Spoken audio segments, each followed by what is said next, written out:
Au premier semestre de 2021, plus de 2,7 millions de personnes ont visité les îles hawaïennes. Avant la pandémie, ces magnifiques paysages attiraient plus de 5 millions de personnes pendant la même période. Avec ses eaux bleues étincelantes et ses plages immaculées, il n'est pas étonnant que des millions de touristes affluent à Hawaï chaque année. Mais comme partout ailleurs, Hawaï est hanté par les fantômes persistants de crimes non résolus, le plus célèbre étant l'affaire de Lisa Ao, âgée de 19 ans.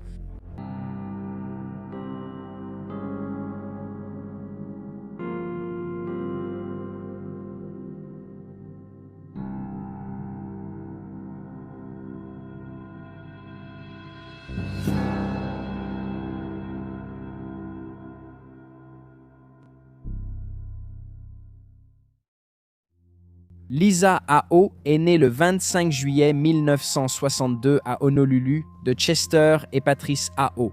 Connue pour être travailleuse et intelligente, les proches de Lisa la décrivaient comme belle, agréable et toujours une fille joyeuse avec de grands rêves. Après avoir quitté l'école, elle a commencé à travailler comme coiffeuse au salon Susan Beers à Kailua. On s'attendait à ce qu'elle aille loin dans la vie et sa famille croyait qu'un avenir brillant l'attendait, mais tragiquement, toutes ses promesses lui ont été enlevées. Une nuit pluvieuse, le 20 juillet 1982, Lisa a terminé son travail à 21h. C'était une soirée sombre et morose, marquée par des pluies torrentielles. Et avant de se précipiter vers sa voiture, la jeune femme de 19 ans a mentionné à ses collègues qu'elle allait voir son petit ami, Doug Holmes, chez sa sœur à Makiki. Elle a quitté son lieu de travail vers 21h45 après avoir essayé d'attendre que le mauvais temps passe. Elle est arrivée au dîner sans aucun problème et a été vue vivante pour la dernière fois le 21 janvier à 0h45 lorsqu'elle est partie pour rentrer chez elle. Holmes a déclaré aux enquêteurs « Nous avons quitté le dîner vers 0h45, nous sommes descendus, chacun dans notre voiture, nous nous sommes dit « Bonne nuit, c'est la dernière fois que je l'ai vue ». Lisa n'est jamais rentrée, bien qu'en rentrant, elle ait appelé sa colocataire Candy pour lui dire qu'elle arrivait. La police d'Honolulu a été informée de la disparition de la jeune femme le lendemain matin. Lorsque Candy a remarqué qu'elle n'était pas rentrée à son appartement comme prévu et qu'elle n'avait pas donné de nouvelles, elle a également alerté la famille de Lisa. Chester et Patrice ont contacté Holmes, qui se trouvait dans sa chambre universitaire à l'université d'Hawaï. Il leur a dit qu'il irait chercher la jeune femme de 19 ans, pensant qu'elle était en panne et pas loin. Après quelques heures, Holmes a informé la police qu'il avait découvert la voiture de Lisa. Sa Toyota de 1976 était garée sur la bande d'arrêt d'urgence de l'autoroute à Maunawili, près de l'ancien Kailua Drivein. Le policier qui avait rencontré Holmes a remarqué que la fenêtre était baissée à moitié environ et qu'il y avait entre 5 et 8 cm d'eau sur le plancher du véhicule. Le siège était trempé et détrempé, mais étrangement, le sac à main de la jeune femme de 19 ans était complètement sec. L'officier a supposé que son sac à main avait peut-être été posé là après que la pluie se soit arrêtée. Le permis de conduire et les papiers d'immatriculation du véhicule étaient absents, et l'officier a déclaré avoir vu des égratignures sur le visage de Holmes. En revenant au véhicule de Lisa, aucune preuve n'a été retrouvée à l'intérieur, les techniciens de la scène de crime affirmant que la Toyota avait été nettoyée de toute trace. Suite à sa disparition, la communauté locale s'est immédiatement mobilisée. Plus de 150 000 prospectus ont été distribués à travers l'île et des centaines de citoyens se sont portés volontaires pour participer aux recherches, tandis que la famille de Lisa a accordé des interviews aux médias locaux, espérant que quelqu'un, quelque part, savait ce qui était arrivé à leur fille bien-aimée. D'importantes recherches ont été menées à travers l'île. Patrice se souvenait qu'elle et Chester restaient souvent à la maison au cas où elle parviendrait à appeler. Après 10 jours sans nouvelles de la jeune femme de 19 ans, les enquêteurs ont redouté le pire. Si elle avait été kidnappée, ils auraient probablement appelé la famille, demandé une rançon, mais ils n'ont pas appelé, a déclaré un officier aux médias KOAN2. Les seuls témoignages reçus provenaient de personnes ayant vu une voiture avec des feux bleus clignotant dans la calandre derrière la Toyota de Lisa la nuit de sa disparition. Cela a suscité de fortes spéculations selon lesquelles un policier ou quelqu'un se faisant passer pour tel soit impliqué dans la disparition.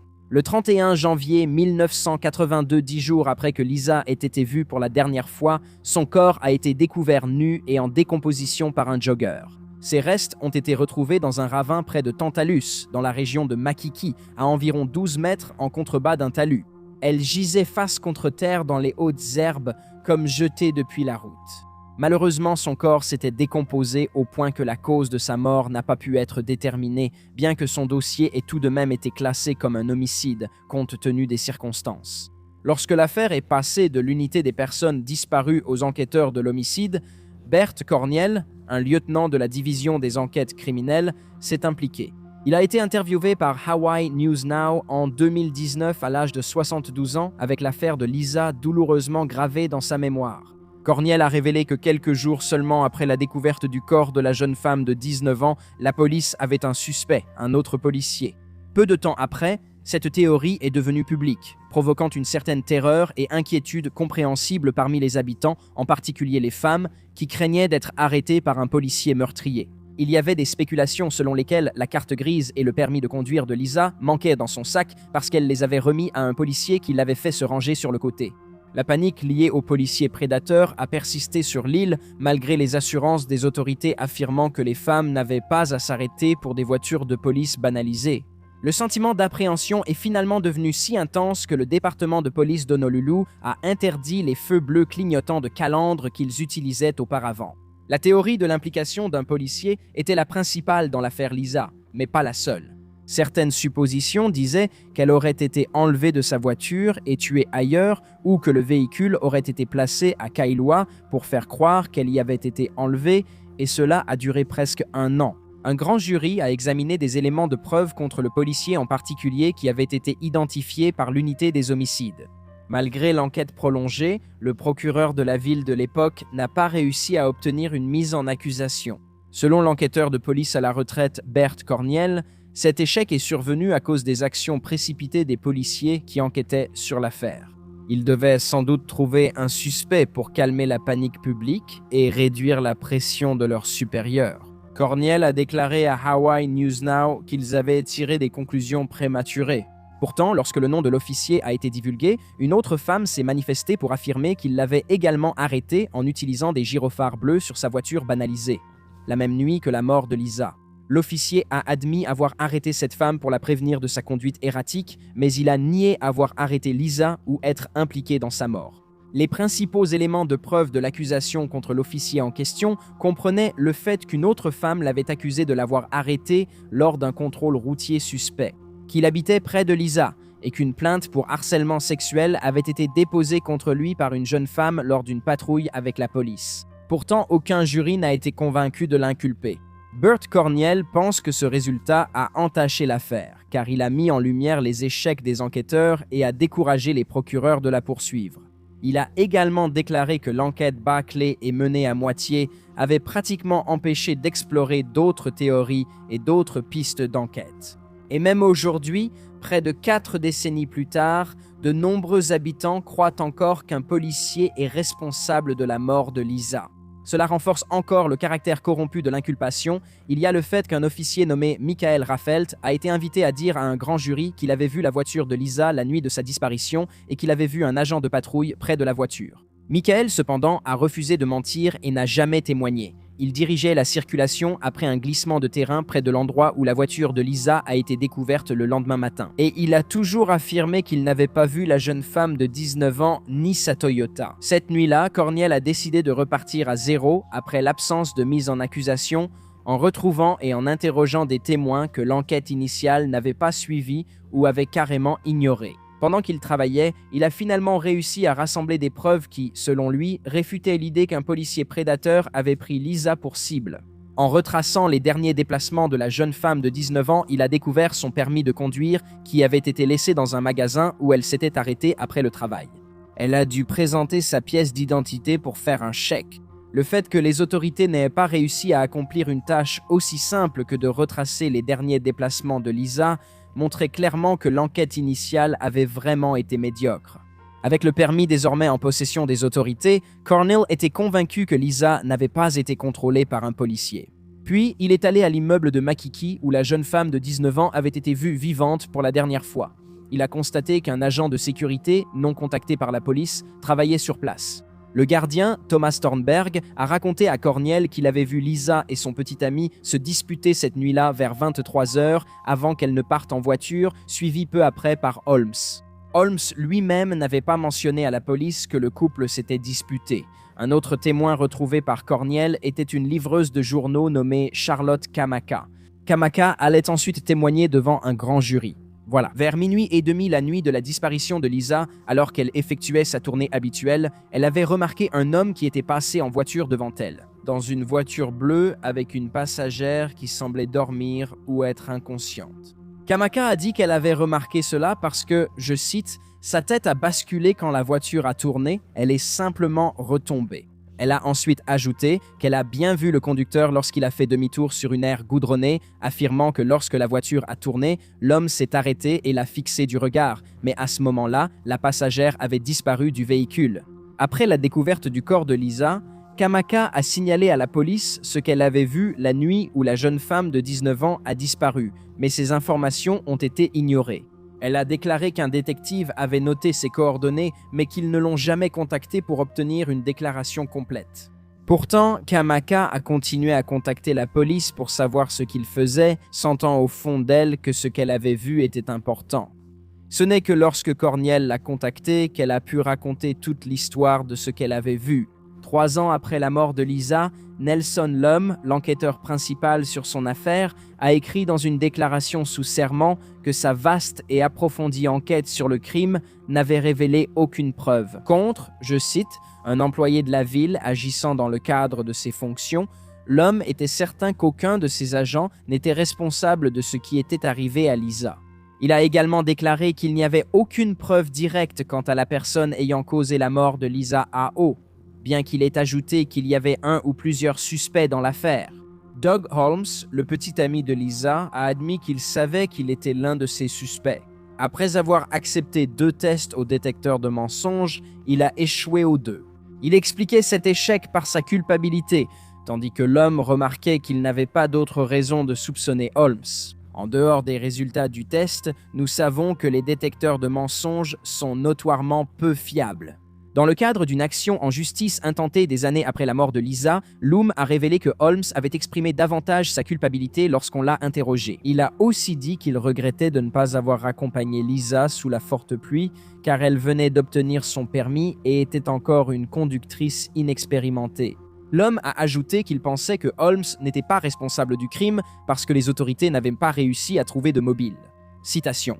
Il n'y avait pas de tierce personne impliquée. Il n'y avait pas d'argent en jeu. Il n'y avait pas de bébé en route. Il n'y avait aucune raison pour qu'il le fasse. Holmes avait aussi admis vouloir mettre fin à leur relation, affirmant qu'il partait à l'université. Il poursuivait ses études, tandis que Lisa restait plus ou moins sur place, du moins en ce qui concerne son éducation.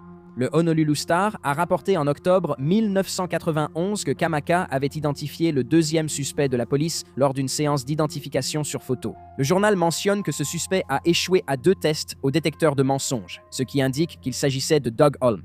Le journal a cependant rapporté que Lum continuait de minimiser les preuves contre Holmes et tentait de discréditer Kamaka, la qualifiant de témoin peu fiable. Plus d'1 an après le décès de Lisa, ses restes ont été exhumés. Les enquêteurs ont pris son crâne et sa mâchoire, demandant à un coroner de Los Angeles d'essayer de déterminer la cause du décès de la jeune femme de 19 ans. Il était possible que le médecin légiste moins expérimenté d'Honolulu ait pu manquer des indices importants. À l'exhumation, on a découvert que le corps de Lisa était encore dans un sac mortuaire de la police. Corniel, à ce moment-là, travaillait comme détective privé pour Patrice et Chester A.O. Et il a été choqué de découvrir que le sac mortuaire contenait également des feuilles, de la terre et des déchets. Le corps de Lisa n'a même jamais été lavé avant l'enterrement. Les résultats de le second examen des restes n'ont jamais été rendus publics, bien que le coroner ait déclaré que l'état avancé de décomposition rendait les conclusions définitives très difficiles. En 2019, l'anthropologue médico-légal Robert Mann, qui travaille à l'Université d'Hawaï, a proposé d'examiner les restes de Lisa. Cependant, il n'est pas clair où se trouvent son crâne et sa mâchoire. La police d'Honolulu a affirmé que les 2 sont en possession du bureau du médecin légiste. Mais le médecin légiste a répondu qu'ils avaient été replacés dans le cercueil avec le reste de la dépouille. La famille de Lisa n'a aucune idée d'où ils se trouvent maintenant. Et même s'ils ne voulaient pas déranger une nouvelle fois le lieu de repos de leurs proches, ils cherchent toujours des réponses. Et ils espèrent que de nouvelles technologies et des anthropologues plus compétents pourront les aider à apporter des éclaircissements sur les questions qu'ils se posent. Mais Lee McIntyre n'avait que 7 ans lorsque sa sœur Lisa a disparu. En raison de son jeune âge, elle a été protégée de la plupart des détails macabres de l'affaire de Lisa. Mais elle était très consciente de l'impact énorme que cela a eu sur sa famille. Je cite, « C'était difficile pour mes parents. Je le voyais à chaque fois que l'anniversaire de Lisa approchait ou l'anniversaire de sa mort ou à d'autres moments, on pouvait le remarquer. Ce n'est qu'à l'adolescence que May a découvert la vérité sur la mort de sa sœur. Elle a alors commencé à poser des questions en 2019. Elle a dit qu'à ce stade, toute réponse serait un soulagement. Cela fait 40 ans que Lisa est décédée et sa famille cherche toujours à savoir ce qui lui est réellement arrivé. Dans la nuit du 20 janvier 1982, la police a affirmé qu'elle enquêterait sur toute nouvelle information reçue. Il est difficile de rester optimiste au fil des années alors que l'affaire reste au point mort. Charlotte Kamaka, la livreuse qui a été témoin de l'homme et de la femme inconsciente dans la voiture bleue la nuit de la disparition de Lisa, est depuis décédée à l'âge de 73 ans. Thomas Thornberg, le gardien de sécurité de la résidence où vivait la sœur de Holmes, est également décédé. Au fil des années, les parents de Lisa sont tous deux décédés. Le couple a divorcé en 1990. May déclare que leur mariage s'est désintégré après la mort de Lisa. Chester est décédé en 1998 et a été enterré à côté de sa fille au Valley of the Temples, tandis que Patrice est décédé en 1992 et a été enterré au Hawaiian Memorial Park. Plusieurs personnes clés dans cette affaire sont encore en vie. Le policier, qui était initialement considéré comme l'auteur du meurtre, est toujours en vie, tout comme l'enquêteur principal de l'affaire. Bert Corniel a proposé son aide, déclarant qu'il retournerait à Hawaï depuis la Floride pour aider de toutes les manières possibles. Et Doug Holmes, l'ancien petit ami de Lisa, est toujours en vie et vit en Australie, où il travaille comme cadre dans une société d'investissement. La survie de nombreuses personnes clés donne un peu d'espoir à la famille, mais des experts soulignent qu'obtenir une mise en accusation restera difficile, la mort de témoins affaiblissant les preuves fondées sur des oui-dire. Il est également probable qu'une équipe de défense réduirait à néant l'accusation en soulignant leur enquête initiale bâclée. L'affaire de Lisa reste non résolue. Si vous détenez des informations sur sa mort, contactez la division des enquêtes criminelles de la police de Honolulu au 808-723-3609. Et voilà les faits. N'hésitez pas à laisser un commentaire ci-dessous avec vos propres réflexions et spéculations et n'oubliez pas de mettre un j'aime à cette vidéo et de vous abonner pour soutenir la chaîne. Merci d'avoir regardé. Restez vigilants, restez prudents et on se retrouve la prochaine fois.